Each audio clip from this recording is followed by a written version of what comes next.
zaman.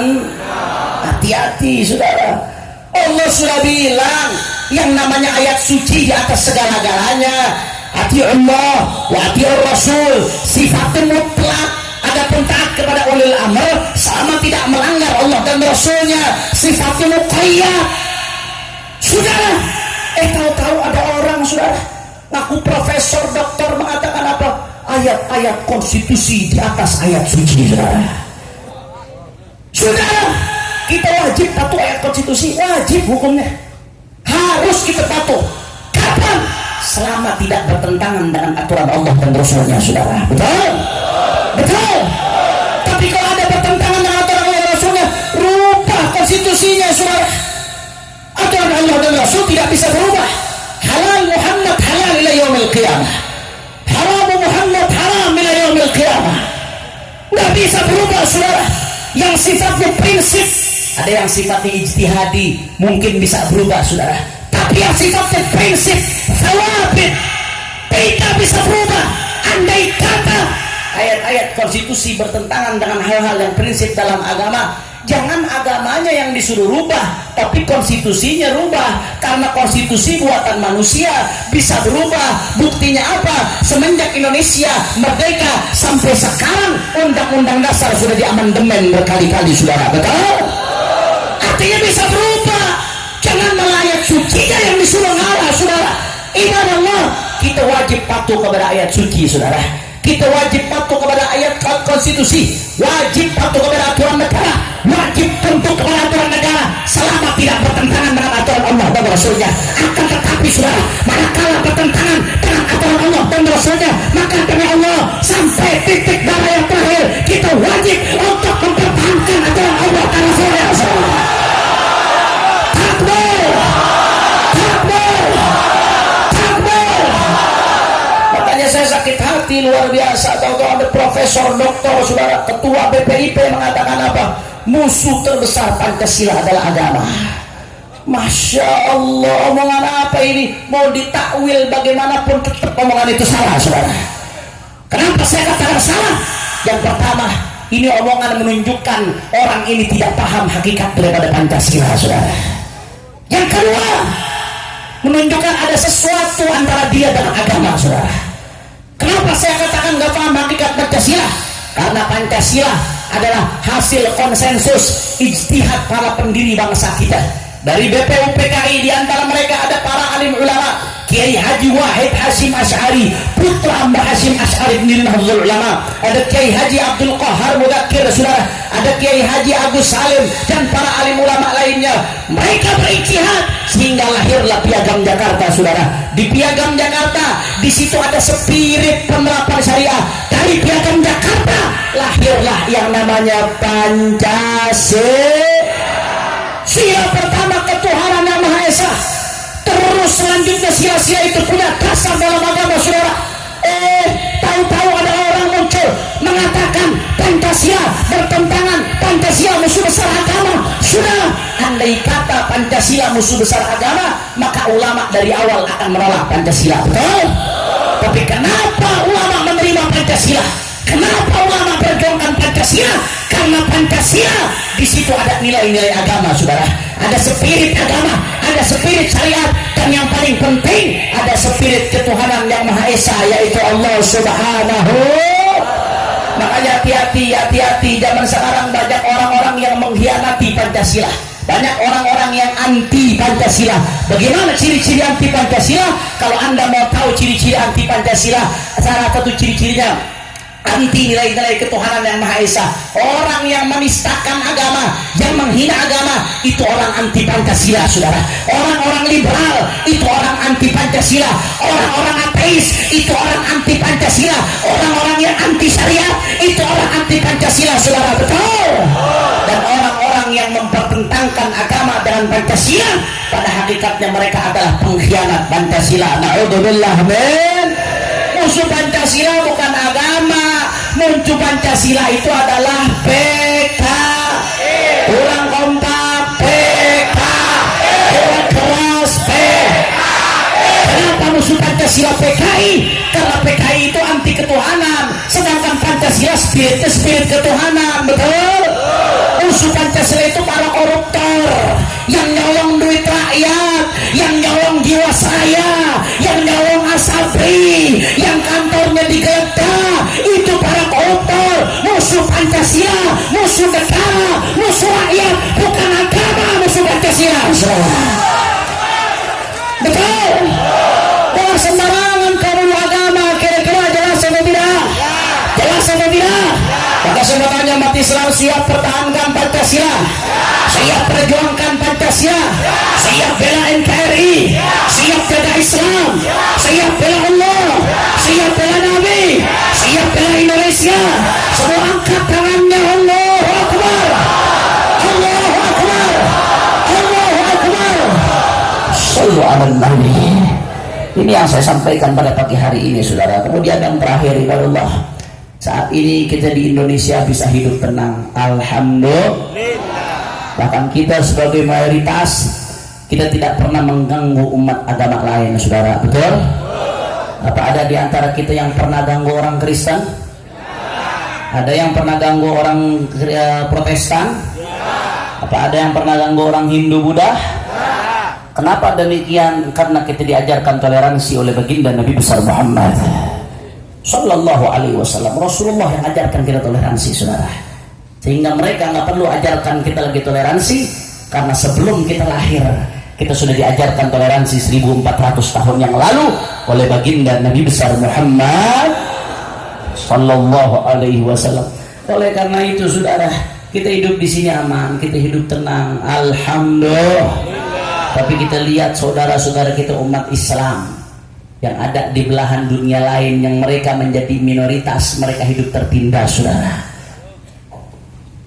Mereka sering tuduh Islam teroris, tapi di negara Islam orang-orang non-muslim hidup aman. Sebaliknya, umat Islam yang dituduh sebagai teroris ketika hidup sebagai minoritas hidup tertindas, saudara. Di Myanmar, bagaimana orang-orang Rohingya yang merupakan umat Islam minoritas di Myanmar, mereka mengalami genocide, pembinasaan, saudara. Dulu jumlah mereka jutaan, sekarang jumlah mereka hampir habis, saudara. Luar biasa, luar biasa. Di Cina, bagaimana Muslim di Uighur mendapatkan diskriminasi yang luar biasa, dikurung di kem-kem, buktinya terlalu banyak, saudara. Padahal mereka minoritas umat Islam, seharusnya dihormati, dilindungi, tapi mendapatkan diskriminasi yang sedemikian rupa, saudara. Terakhir yang kita dengar, saudara-saudara kita yang ada di India, umat Islam di India, berapa orang saat ini yang sudah mati, saudara. Bukti-bukti terlalu banyak. Walaupun pemerintah India mengelak, tapi derita tangisan umat Islam di India tidak bisa dinafikan, saudara. Kami mendapatkan informasi langsung dari para ulama, para asatid, para kiai yang ada di India. Mereka mengalami perlakuan yang biadab, diskriminatif. Berapa orang yang sudah mati saat ini, saudara? Berapa orang yang luka-luka? Berapa rumah yang dibakar, saudara? Ibadah Allah.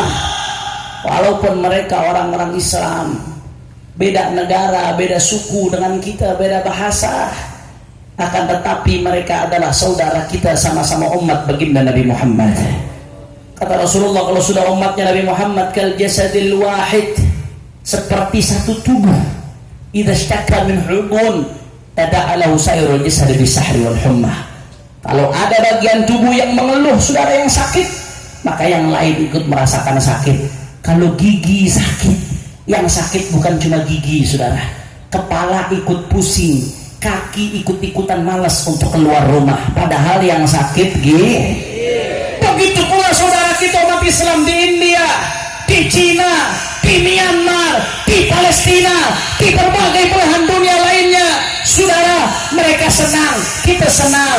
Mereka bahagia, kita bahagia. Tapi mereka sedih, kita ikut sedih. Mereka luka, kita ikut luka. Mereka sakit, kita ikut sakit. Mereka berdarah, kita juga ikut berdarah, saudara. Betul? Masya Allah. Makanya kemarin kita lakukan apa yang bisa kita lakukan, saudara. Kata Nabi Muhammad, man lam yahtam bi amril muslimin falaysa minnah. Siapa yang nggak peduli dengan urusan umat Islam, maka nggak diakui oleh Rasulullah.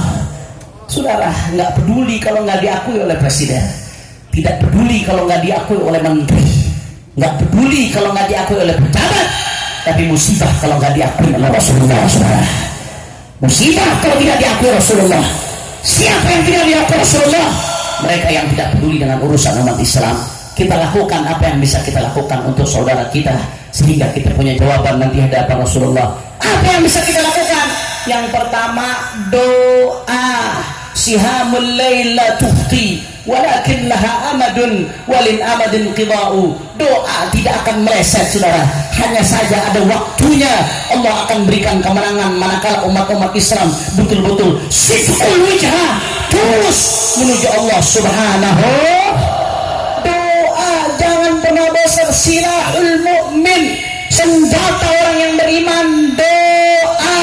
Saudara, dari doa kita belajar bahwasanya Allah yang maha besar. Selain Allah, orang kompak selain Allah.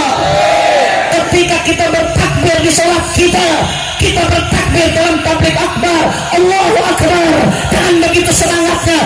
Apa artinya? Kita tancapkan di hati kita, Allah maha. Selain Allah, selain Allah. India, Cina, Amerika, presiden, menteri, aparat, tentara, orang kaya, habaib, ulama, di mata Allah semua jadi kecil, saudara. Betul? Tidak ada yang besar bagi Allah, saudara. Allah yang maha besar. Itu yang kita tanamkan dalam sholat kita, saudara. Makanya ibadallah, mereka boleh punya senjata, mereka boleh punya kekayaan, mereka boleh punya rudal, mereka boleh punya nuklir, tapi di atas itu semua kita punya Allah, saudara. Kita punya Allah, kita punya Allah, kita punya Allah. Intan surullah yang surkum. Kalau bela Allah, Allah akan bela kalian, saudara. Karenanya demi Allah, kami wakafkan hidup ini untuk bela agama Allah, saudara. Tidak peduli mau dicaci, mau dimaki, mau dihina, mau difitnah, mau dipenjara, kaki jadi kepala, kepala jadi kaki, mati bersihkan darah, tidak boleh mundur untuk perjuangkan agama Allah, saudara. Allahu Akbar, Allahu Akbar, Allahu Akbar. Saya tanya umat Islam Madura, siap bersatu, siap rapatkan barisan, siap bela Allah, siap bela Nabi, siap bela ulama, siap bela muslimin. Allahu Akbar. Sallu ala Nabi.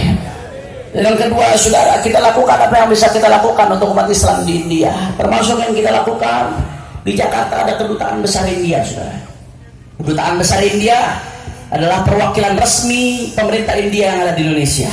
Kemarin hari Jumat, FPI bersama GNPF Ulama dan PA212 mengadakan aksi demo besar-besaran dihadiri puluhan ribu orang, saudara, dalam rangka uhuwah Islamiyah, dalam rangka, saudara, menunjukkan solidaritas kita kepada umat Islam di India.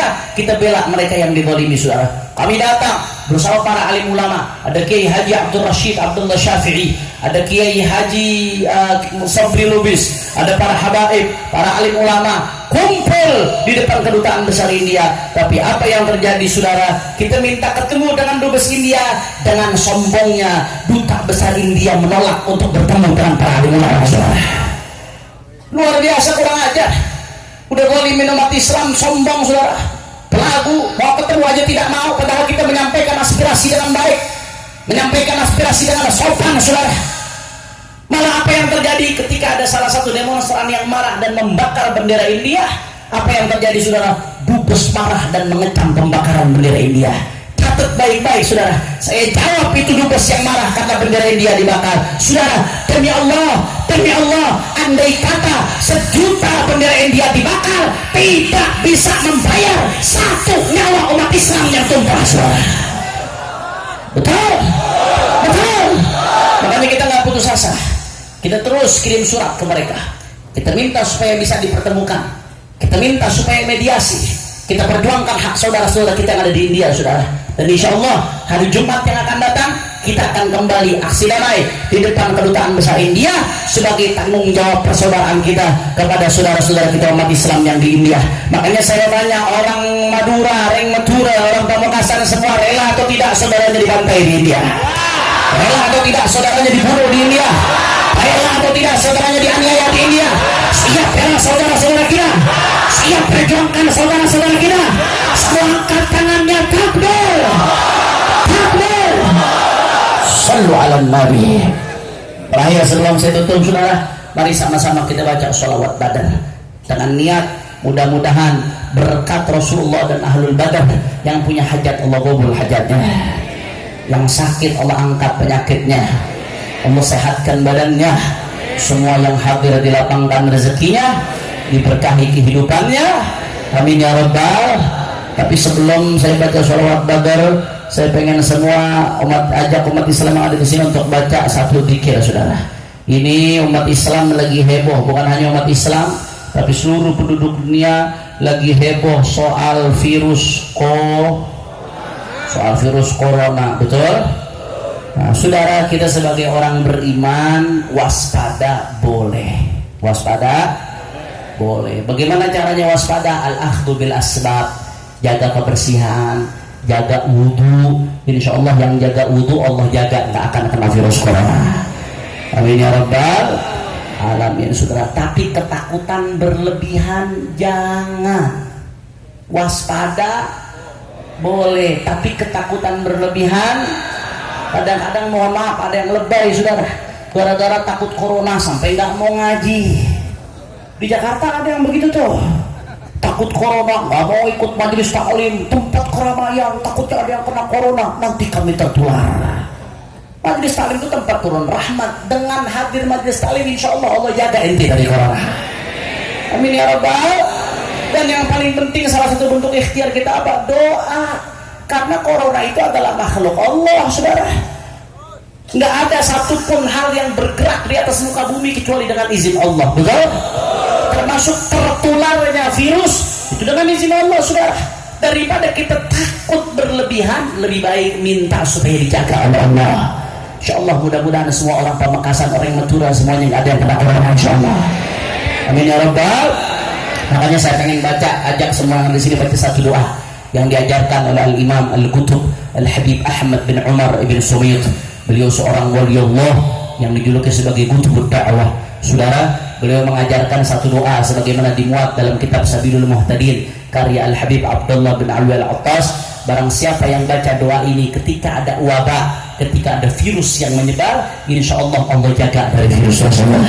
Insya Allah mudah-mudahan doa ini dengan izin Allah menjadi doa anti corona. Amin ya rabbal. Ayo sama-sama semuanya kita baca, ikutin saya semuanya. Bismillahirrahmanirrahim. Alhamdulillahi rabbil alamin.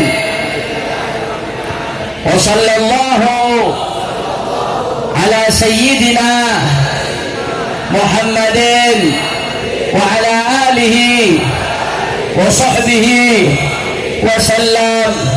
Tahassanna bidhil izzati wal jabarut wa'tasamna birabbil mulki wal malakut wa tawakkalna ala al hayy alladhi la yamut.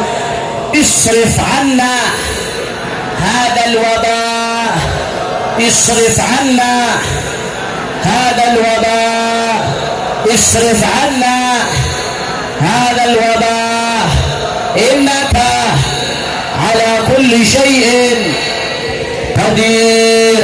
اللهم صل على سيدنا محمد طب القلوب ودوائها وعافية الأبدان وشفائها ونور الأبصار وضيائها وعلى آله وصحبه وسلم. اللهم يا لطيف يا قدير نسألك اللطف في فيما جرت به المقادير. وصلى الله على سيدنا محمد وعلى آله وصحبه وسلم. Walhamdulillahi Rabbil Alamin. Semuanya sama-sama salatullah salamullah Rasulillah salatullah ala yasin habibillah salatullah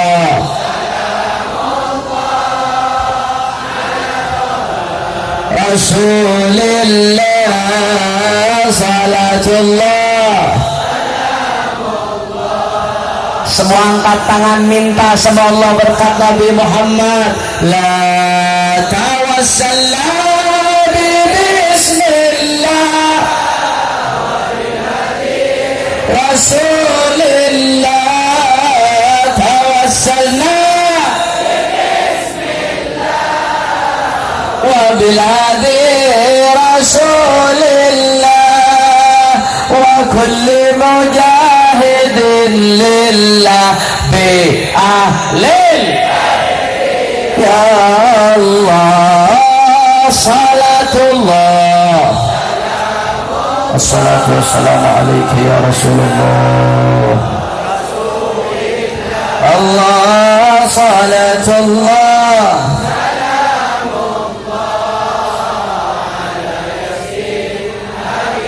بالله. اللهم بارك لنا في رجب اللهم بارك لنا في رجب وبلغنا رمضان بأهل صلاة الله يا رسول الله الصلاة والسلام عليك يا رسول الله